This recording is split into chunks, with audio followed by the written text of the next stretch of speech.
ওম গণেশায় নমঃ গণেশায় নমঃ গণেশায় ওম বিষ্ণু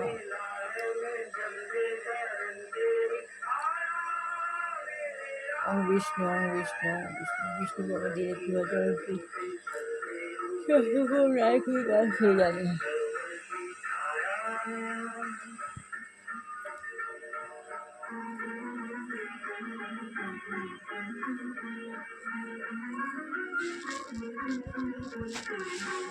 শ্রী মা দুর্গায় নমঃ মা দুর্গায় নমঃ মা দুর্গায় নমঃ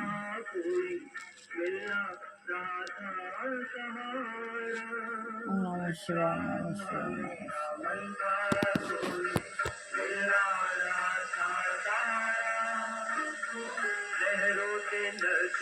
ওং রক্তং ভুজং সোনম শেষি জগত মোদীপং ভজামি পদ্মং যদাভয়া বরাং মাণিক্যপ্রভং গৌরঙ্গরুচিং চিনেত্য ওং জুং সাহা ওং জুং সাহা ওং জুং সাহা ওং বিষ্ণু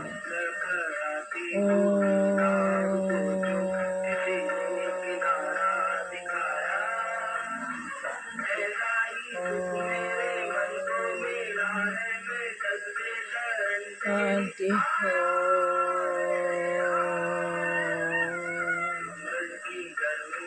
বহু মুহূর্তে মনের মতো নিজেকে রিচার্জ করে নিন।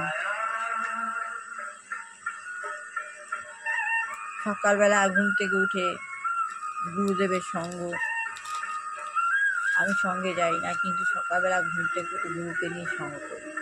শিব গুরু জয় শিব গুরু জয় শিব গুরু গুরু শিব শিব গুরু গুরু শিব শিব গুরু গুরু শিব।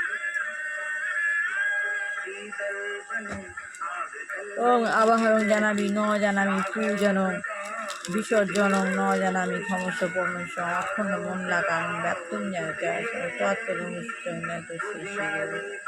গুরু ব্রহ্মা গুরু বিষ্ণু গুরু মহেশ্বর গুরু পরমহংস গীতা গুরু গুরু গীতা।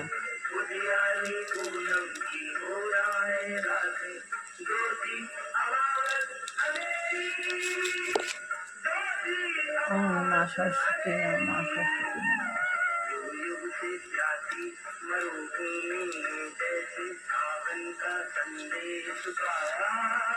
লক্ষ্মীদেব বায়ন লক্ষ্মীদেব বায়ন লক্ষ্মীদেব বায়ন।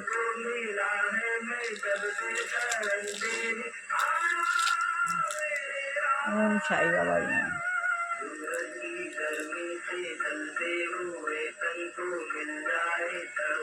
সাই বাবাই নমঃ ওম সাই বাবাই নমঃ ওম সাই বাবাই শিব গুরু শিব শিব সাই বাবা সাই বাবাই।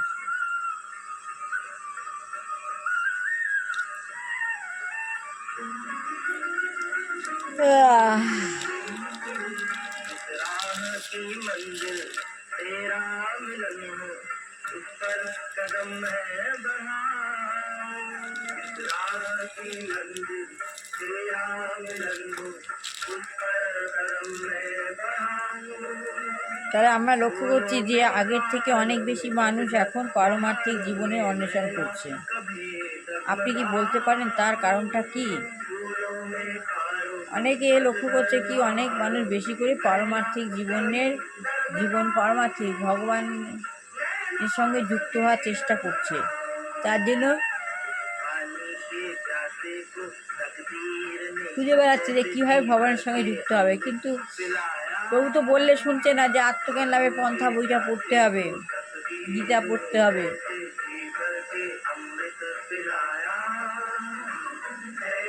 বহুবার বলছে পারমার্থিক জীবনের বাসনা সকলেরই একটা স্বাভাবিক আকাঙ্ক্ষা।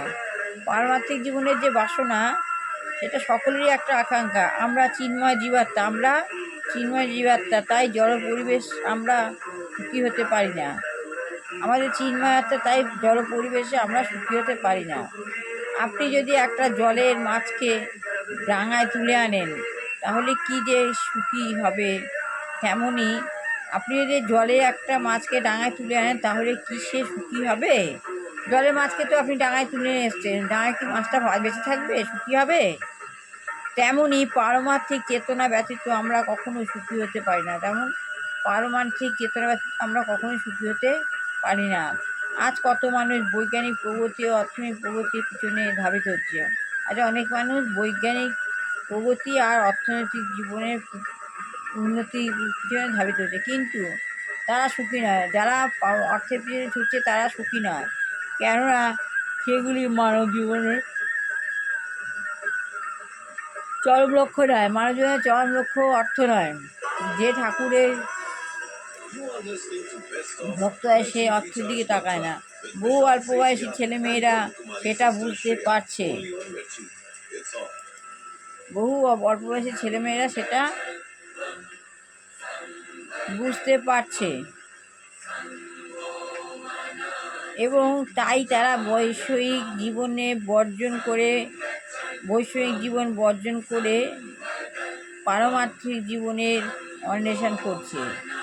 যারা বুঝতে পারছে তারা বৈষয়িক জীবনে অন্বেষণ করছে। প্রকৃতপক্ষে এটা হচ্ছে যথার্থ অনুসন্ধান। খুঁজে বেড়াচ্ছে ভগবান কীভাবে পাবো। কৃষ্ণ ভাবনামৃত হচ্ছে জীবনের যথার্থ লক্ষ্য। কৃষ্ণ ভাবনা হচ্ছে জীবনের যথার্থ লক্ষ্য। সবসময় কৃষ্ণকে নিয়ে ভাবতে হবে, এটাই লক্ষ্য। যতক্ষণ পর্যন্ত না মানুষ কৃষ্ণ ভাবনায় অমৃত গ্রহণ করছে, যতক্ষণ না পর্যন্ত মানুষ কৃষ্ণ ভাবনায় অমৃত গ্রহণ করছে, ততক্ষণ পর্যন্ত সে সুখী হতে পারে না। সেটা বাস্তবও নয়। ততক্ষণ পর্যন্ত সে সুখী নয়, সেটা বাস্তবও নয়।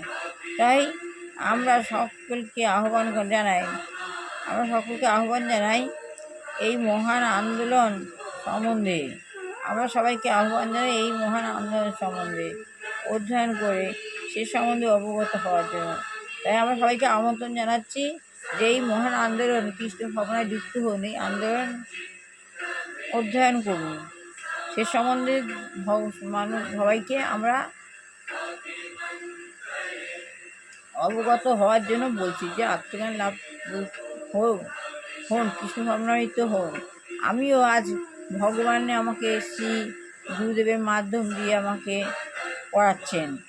আমি নিজের ইচ্ছায় কিছু করছি না। আমিও তাই সবাইকে কৃষ্ণ ভাবনামৃত হওয়ার জন্য, মহাভাগবতের সঙ্গে যুক্ত হওয়ার জন্য আমন্ত্রণ জানাচ্ছি। এটাই আমার ব্রত।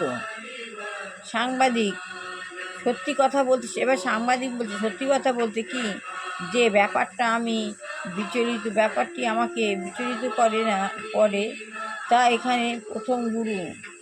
হঠাৎ অসংখ্য গুরু আমদানি হতে শুরু হয়েছে। মধ্যে মধ্যে আমার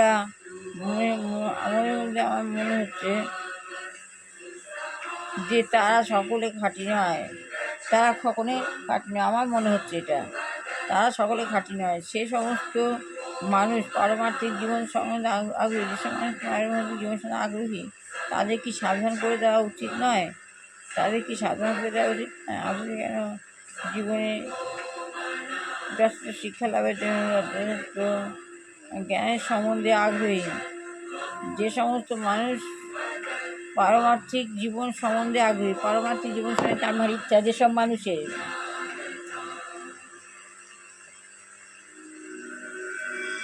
জানবার ইচ্ছা,